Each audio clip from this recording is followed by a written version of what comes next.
In this particular video, we are going to talk about sharing settings in SharePoint, and we will understand how exactly sharing works in SharePoint Online. SharePoint has external sharing settings at both organization level and at the site level. To allow external sharing on any site, you need to allow the external sharing at the organization level. In nutshell, there are two types of external sharing models in SharePoint. SharePoint External Authentication and integration with Microsoft Entra B2B. The difference between these two models is, in SharePoint External Authentication, we do not create guest accounts in our tenant. But in case of Entra B2B integration, we create guest accounts. To manage external sharing, you will go to SharePoint Admin Center, you will go to Policies and click Sharing. Under external sharing, you can specify the sharing level for SharePoint and OneDrive. These settings are applied to all type of sites in SharePoint. Even these sites, those are connected to a Microsoft 365 group or a team. So let's talk about all these settings one by one. If the external sharing is set to anyone, the users can share the files and folders to external users using a link. And the external users can access the files and folders using the link without any authentication. This setting also allows the users to share the sites with new and existing guests who will be authenticated while accessing the SharePoint site. Then we have new and existing guest. If you select the external sharing to this setting, and if a user will share files and folders with the external users, the external users will be asked to log in with their work or school account or with a Microsoft account, or they will be asked to provide a code to verify their identity while accessing the files and folders. The next setting is existing guest. This setting will allow the users to share the files and folders with the guest accounts. Those are already created within your Microsoft Entra ID tenant. For example, maybe you have invited the guest users within your tenant using B2B collaboration, or you have manually added them. So the users of your tenant will only be able to share files with these guest accounts. And the last one is only people in your organization. If the external sharing is set to this option, the users of your tenant will not be able to share files with the external users. The external sharing will be disabled completely. And this will disable this setting as well, more external sharing settings. So let's move this slider to anyone, and we can see this option is enabled. So now let's expand it and let's talk about these settings. The first option is limit external sharing by domain. This setting is used to control external sharing with a particular organization.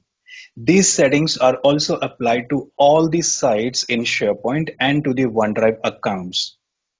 To use this setting, you will check this option, and here you will click Add Domains.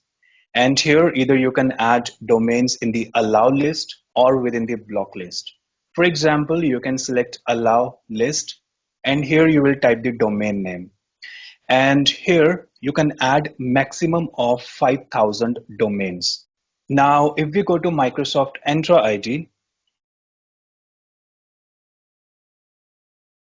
on Microsoft Entra Admin Center, expand Identity and expand External Identities. Click External Collaboration Settings. Scroll down these settings, and at the bottom you will see Collaboration Restrictions. Now, if I select this option, Deny invitations to the specified domains, or allow invitations only to the specified domains, and if I add a domain here, so this setting will also affect the SharePoint and OneDrive files sharing. So you should always check these settings also while you are configuring external sharing in SharePoint Online. Let's go back. Then we have, let me uncheck this. So the next option is allow only users in specific security groups to share externally. If you want to allow a set of users to share files and folders with the external users, you will create a security group. You will add the users in that group. Then click this option and add the security group here and click Save. Only the users who are part of this security group will be allowed to share files with the external users. Then we have allow guests to share items they do not own. This setting is enabled by default. This setting means the guest users are allowed to share items with the external users.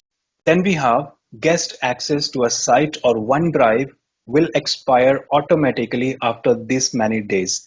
By default, this has 60 days. If an administrator has set an expiration time for the guest access, each guest that you invite to the site or with whom you share individual files and folders will be given access for a certain number of days. As soon as the expiration date for the guest accounts will reach, the site admins will receive an email notification informing that all the guests that will expire in the next 2 to 3 weeks. For example, if you go to a SharePoint site, let's open this site,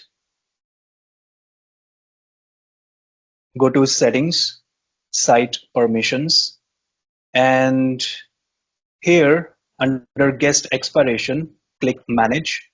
So if you have shared the files and folders with a guest account or you have invited a user to a SharePoint site, you will see the guest account here and you will see the expiration date for that guest account access.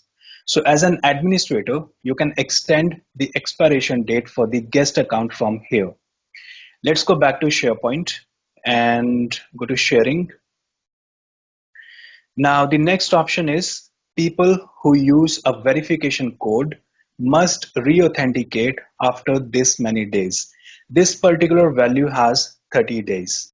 This setting means if a user has used a verification code to access a shared file and he has selected stay signed in within the browser, so after how many days he will be asked to re-authenticate.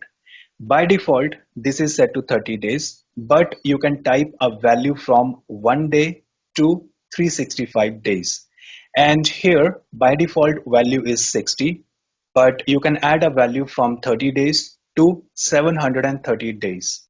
Now, if we go to active sites and if we select any site and click sharing, these are the site level sharing settings. These are the same settings that we just discussed on the organization level. And if you want to restrict the external sharing on the domain level, you will expand advanced setting for external sharing. And here you will check limit sharing by domain. These settings are applicable to this particular site.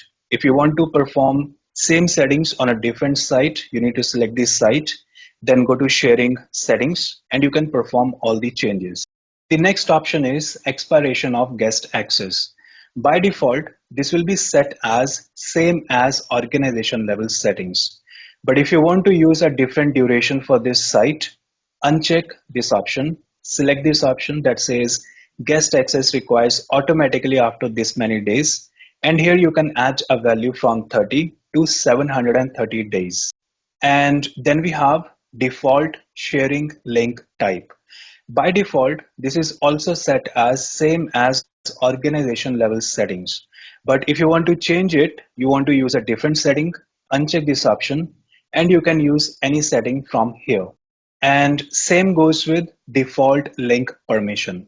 If you do not want to use organization level settings, uncheck this option and you can modify the changes from here. And these settings will be applicable only to this particular site. Now let's see how sharing works in SharePoint Online. The documents that we store on a SharePoint site are available to the users. Those have permissions on this site.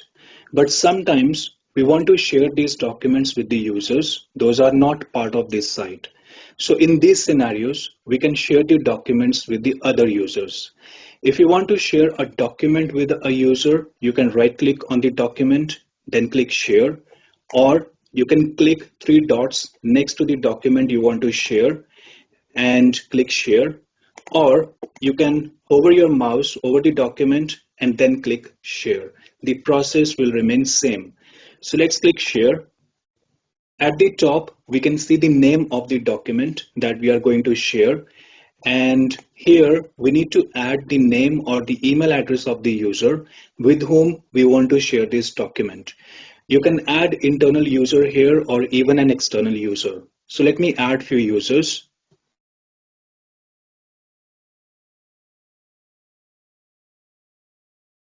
Next to this, we can assign a particular access to these users. By default, it is set to can edit. But if you click this drop-down arrow, you will see more options. Depending on the type of document that we are going to share, these options will differ. For example, the option can review is only available for the Word documents. If you share any other document apart from Word file, you will not see this option. So let's talk about these options one by one. Can edit means the users to whom you are going to share this document, they can edit the document. They can make changes within the document and they can share this document with other users. If you share a document with can view permission, the users can only view the document. They will not be able to make any changes within the document. Then we have can't download. This is also a read-only permission. Users can view the document, but they can't download the document to their devices, and they can't make any changes within the document. And the last one is can review. If we share a document with this permission, the users can view the document, they can add comments, but they cannot modify the document. So let's say I want to share this document with these two users with view only permission. So I will select can view and here I can type a message for these users. For example, please review this file and share your findings. And once done, either you can copy the link from here and you can share it with the users, or you can click send. So this document is shared with two users. And same way, if you want to share a folder, you will select the folder, click three dots, or you can click share here as well, or you can right click the folder and click share. The process will remain same. Here you can see the name of the folder that you're going to share, and then you can add the users. From here, you can select the permission that you want to give. Now here you can see, we can see only can edit, can view, and can't download. We do not see can review permission. So let's say I want to give view only permission and click send. So this complete folder is now shared with Bob Ross, and all the files which are inside the folder, he has view only permission to these files. So now we know how to share the documents or folders with someone. Let's explore the sharing settings. Let's go to sharing again. On this page, next to copy link, click settings. And this will open link settings. These settings decide with whom you can share a particular document.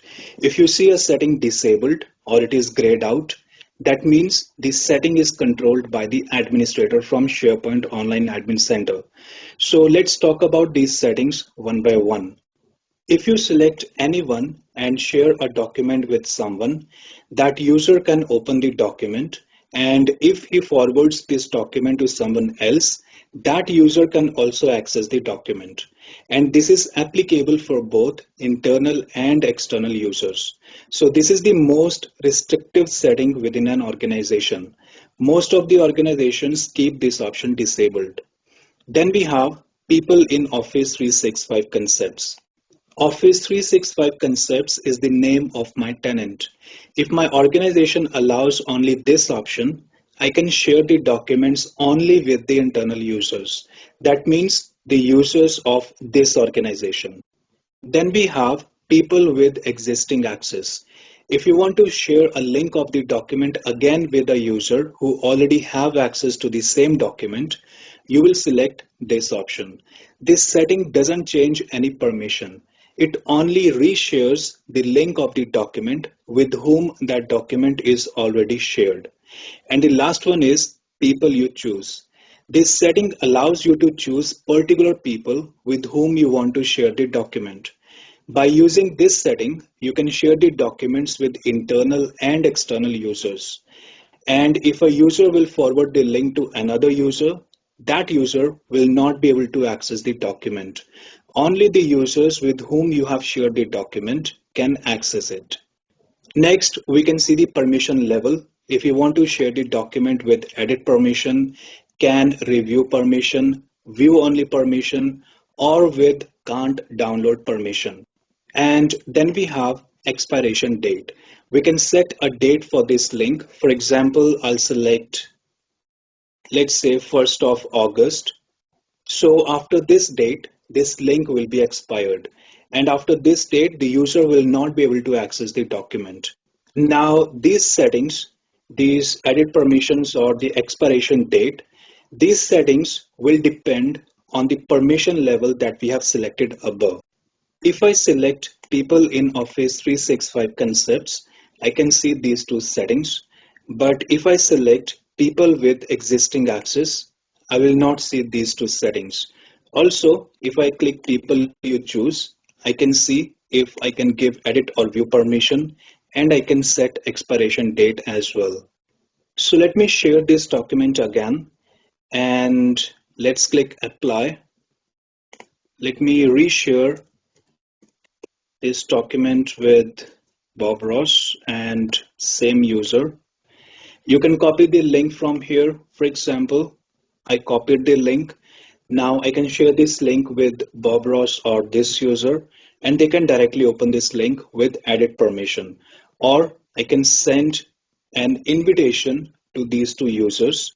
They will receive the notification email that will contain the link to open this file, and both the users can open the link, they can access the file, and they will be able to edit the document. We will see this later in few minutes. Now, so far, we have learned how to share a document, how to manage sharing permissions and sharing access. Now let's see how to manage the shared access, how to manage the access which is already given to the users. When we share a document with any user, basically a link is shared with the users to access the documents. This doesn't share the actual document with the user. The user will receive a notification that this user has shared a file with you. The other user will click the link and he will get access to the document. For example, let's go to another browser where Bob Ross is logged in, and we can see he has received a notification that Concepts user invited you to edit a file.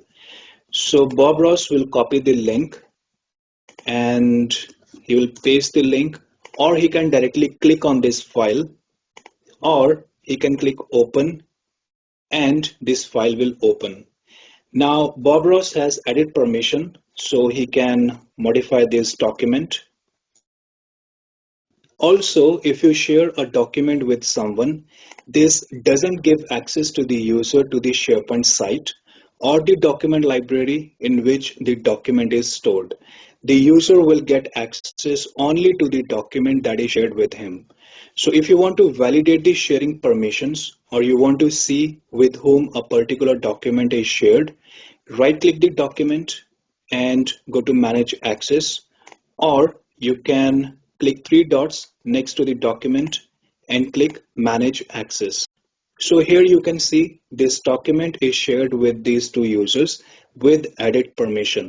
If you want to remove permission for a particular user, click on the user, expand the permission, click on this. Here you will see two users. Let's say we want to remove permission for team 1. Click this cross, remove, and that's it. And if you want to remove access to this document for all the users, you can click stop sharing. Under groups, we can see the owners and members of this group because this is a team site. So it has an associated Microsoft 365 group. So this basically says these users also have access to this document. So if I go to the people tab and if I remove Bob Ross from here as well, this will not remove the permission on the site level or on the document library level. The users who are added within the group membership will still have access to this document, because they are members and owners of this site. Under links, we can see the link that is shared with the users. Like I said earlier, when we share a document with a user, it doesn't actually shares the document. It shares the link with the users. User will receive a link, and based on the permission given on that link, user can take action on the document. If I want to share this link with other users, click Settings next to Copy and look for the user and click Apply. So now we can see this link is shared with these two users. So this is how you manage sharing permissions and settings in SharePoint Online.